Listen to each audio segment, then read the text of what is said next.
Feels good. I did sleep out last night. Really a nice night out there. Moon came up a little later and it's still big enough that it lit the things up almost like daylight. So when I woke up, it just look around and enjoy the night view. Did have a little wildlife problem when I first went out. I found this little wildlife on my sleeping pad.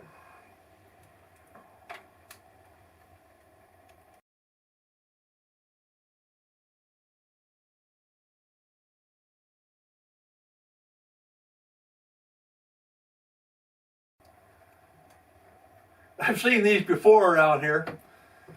What you looked at there was a spotted blue salamander.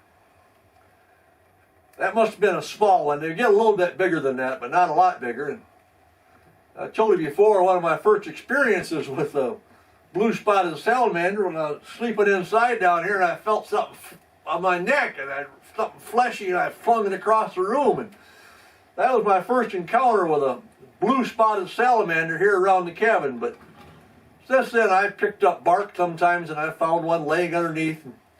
There must be quite a few of them around, really, but harmless, just not something you want crawling around on you at night when you don't know what it is.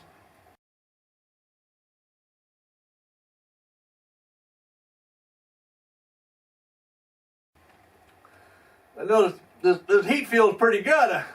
Since I'm here by myself, it's really nice when we sleep outside if we've got somebody that stays in, keeps the fire going, and gets the coffee on early in the morning. Well, I had to come in here, and that's why I got my wool coat on yet.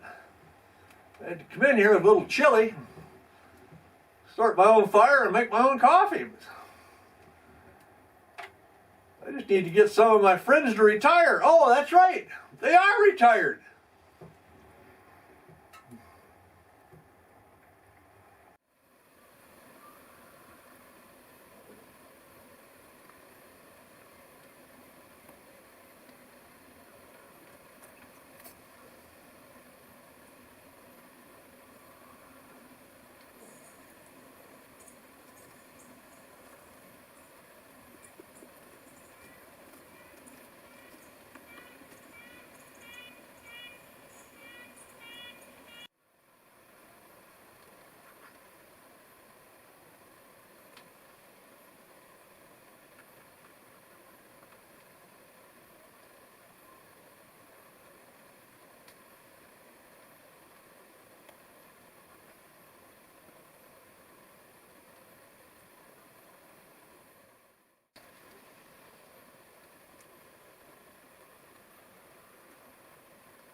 I fixed up a batch of oatmeal and raisins and brown sugar this morning for breakfast. I had the stove going hot, so I got dishwater. Get my dishes taken care of. The weatherman says it's going to be a windy day, so I'm going to go over to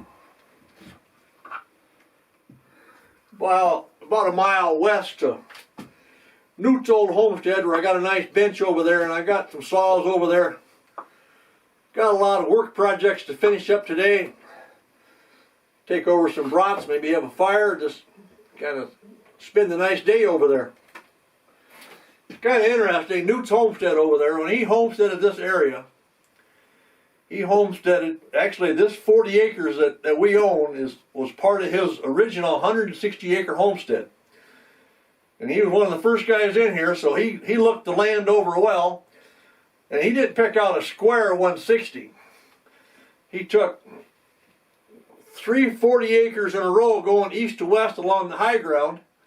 And then right in the middle of that, he took another 40 going north that was also a really nice higher forested ground in there. So he kind of cherry picked the best ground in here. And then in later years after he passed away, I saw some of the old paperwork and the pieces were sold off into some chunks. And then eventually I don't know if they went for taxes or what, but anyway, all the lands here ended up, except for my 40 acres, ended up being in state lands.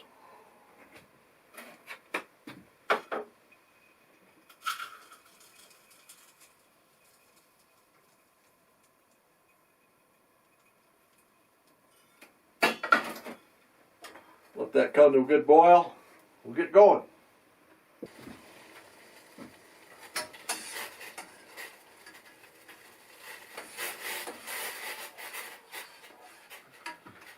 Remembering my Uncle Harold and his directions for making oatmeal, I need to just sprinkle that oatmeal into that boiling water.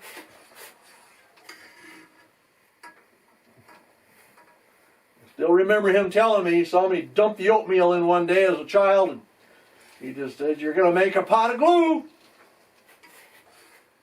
And he was right, I did. So, for nice flaky oatmeal, I've been following his directions ever since.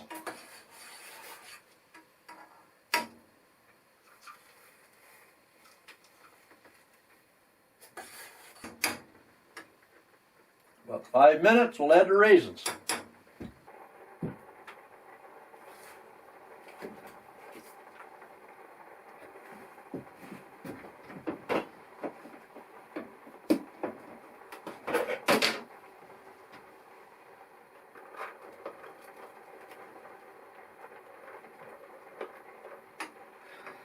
Yeah, I like a few raisins in my oatmeal.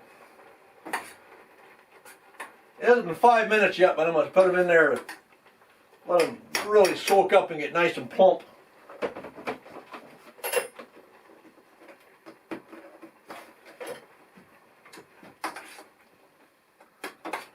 Oh, by the way, while that's finishing up, you know, our special North Woodsman 1 line of clothing, factory's still closed down, so you can't order, but I've really been kind of surprised to see that on eBay, some of my shirts are going for $500. They're in such demand, so I got to get that factory opened up and get pumping them out again. But we're just being real careful with this COVID-19 going around, so have patience. We'll get back in production.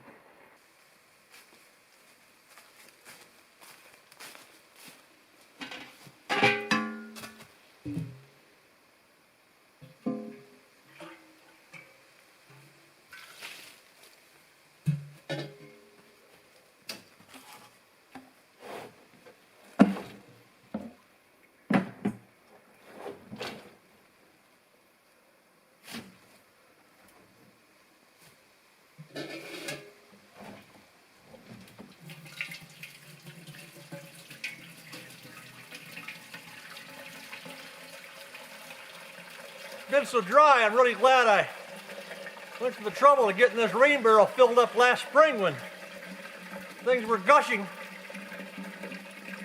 It's going to give me plenty of wash water. I think there was soap in these plastic barrels, but I don't use it for drinking or cooking. I'll save the rainwater for that. But We have gotten 3/4 of an inch so far, but that's in 3 weeks. And that was at the end of a dry period, so things are really dry up here.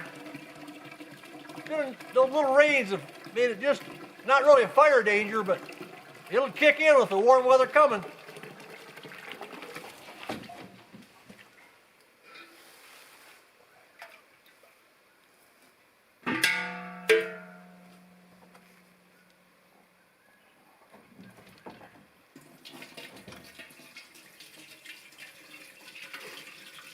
Started to do the dishes, but the water was so hot, I put everything in the soak and found a few chores to do in the meantime. Got a few broths out of the freezer. Set aside some leftover chicken and dressing for tonight's supper when I get back. I got enough projects to work on over there. I think I'll be dragging, so just do a little heat up for supper.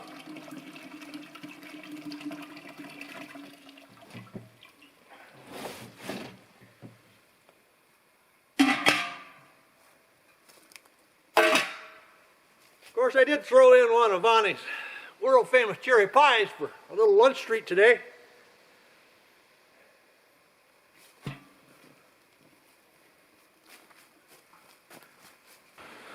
I've talked before about how I dump my wash water from the dishwater in a little dip out here where my fire pit is. And then I build a good fire and every once in a while burn up any bits that are left. But as you can see, when the gray jays come in, they pick it pretty clean anyway. But just part of my bear-proof policy around here.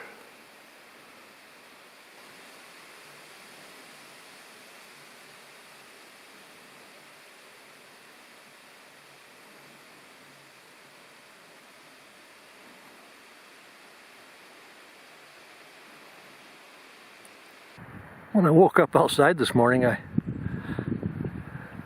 just staring up, didn't want to get up for a while, so I just kind of enjoyed the calmness, and I kept seeing blackbirds flying over, and it's kind of odd because I haven't really been seeing any blackbirds. And now I'm out here on the middle pond though, and probably none of them will show up in the picture, but there's at least a half a dozen rusty blackbirds out here. They're obviously on their migration south.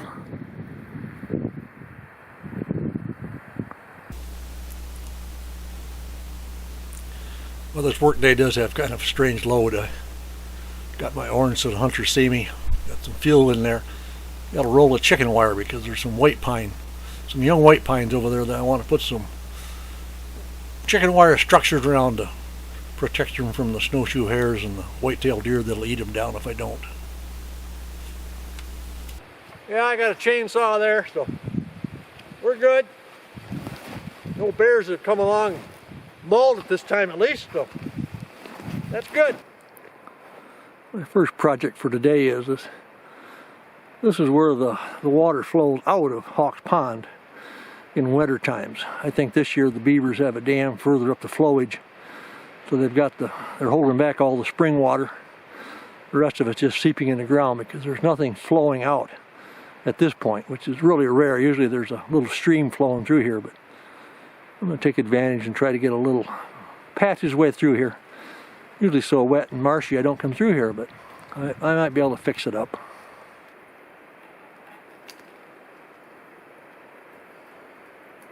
This bridge ought to hold up for a while.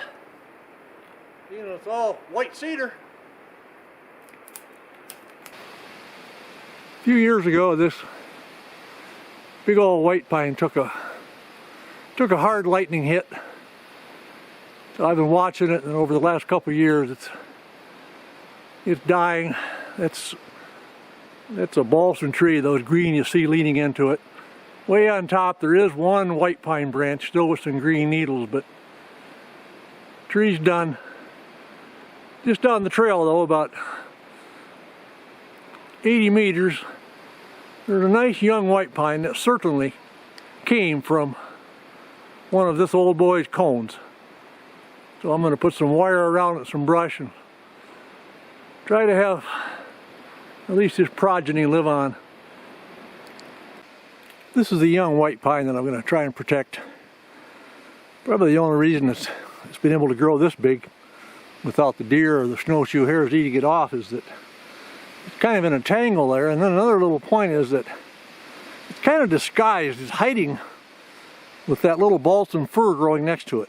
And I've seen other times that when the white pine grow amongst a few balsams like that, the deer don't find them and they can actually get big enough and then they can withstand it. But I'm going to get some wire and some brush around this thing, and hopefully as I come by and I'll live long enough and be up here long enough to see it get to a nice size.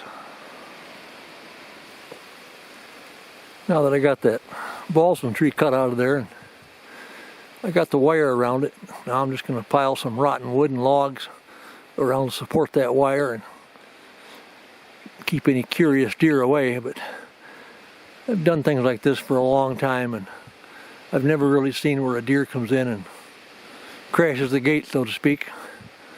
You leave enough of a mess around these things and usually it's enough protection. That should protect it for this winter. And this is along my main trail coming in from the west, so I'll be able to keep an eye on the barricade and keep it up. Watch this little white pine grow.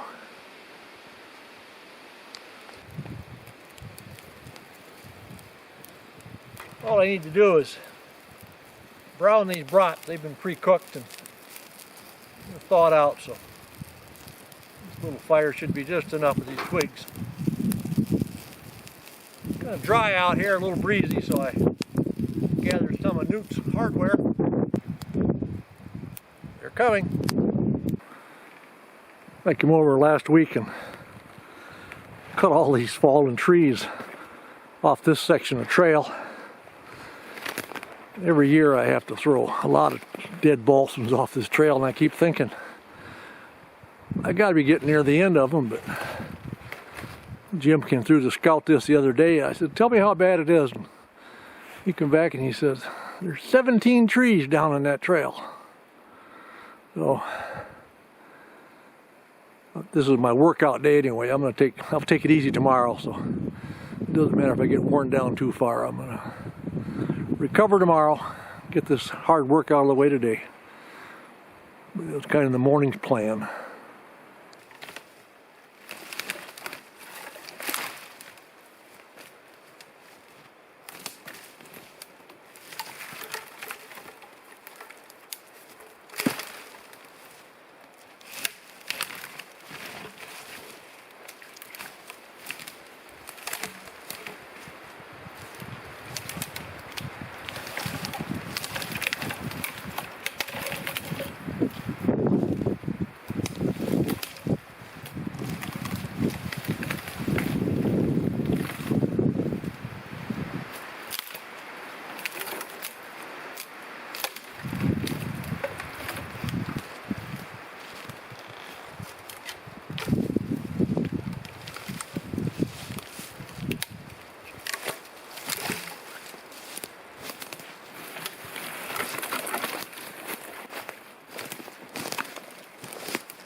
Well, the good news is,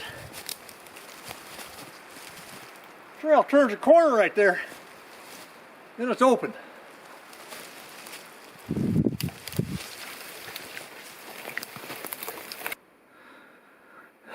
Yeah, I'm puffing.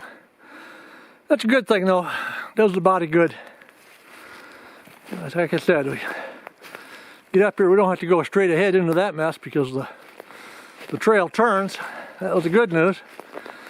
Bad news is, whoa, got some more. You know, which kind of reminds me, I've heard in the wind that there's a professional portage trail cleaner in Canada that's going to retire. She's not that far away. Maybe she'll stop by. Be of some use. One more planned task for the day. That task will lead me back to the cabin. Got an alternate route. Go south out of here and go through some wetter country. I don't expect there to be very much down, but I'll have the chainsaw along and take care of it. Planning wanting to get all that done in one day. Saving the best for last. Some tea and one of Vonnie's world famous cherry pies to see me through.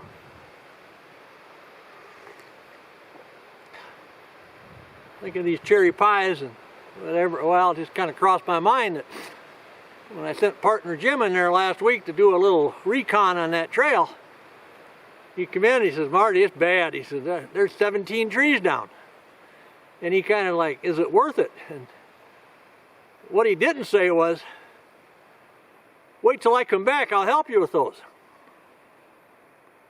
You got to kind of read between the lines of some of these guys.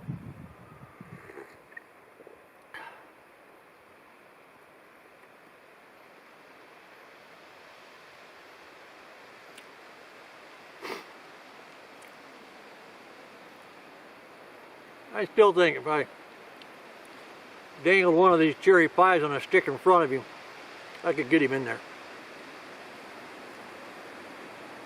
It'd be payment on delivery though. There'd be no advance pay. I wouldn't trust him. Boy, I was sitting outside having a cup of tea. I had my sleeping bag all laid out for sleeping out. And had a few little dribbles of rain, so I got the sleeping arrangement moved back inside, and then, well, it's calming down now, but it really busted loose for a bit there.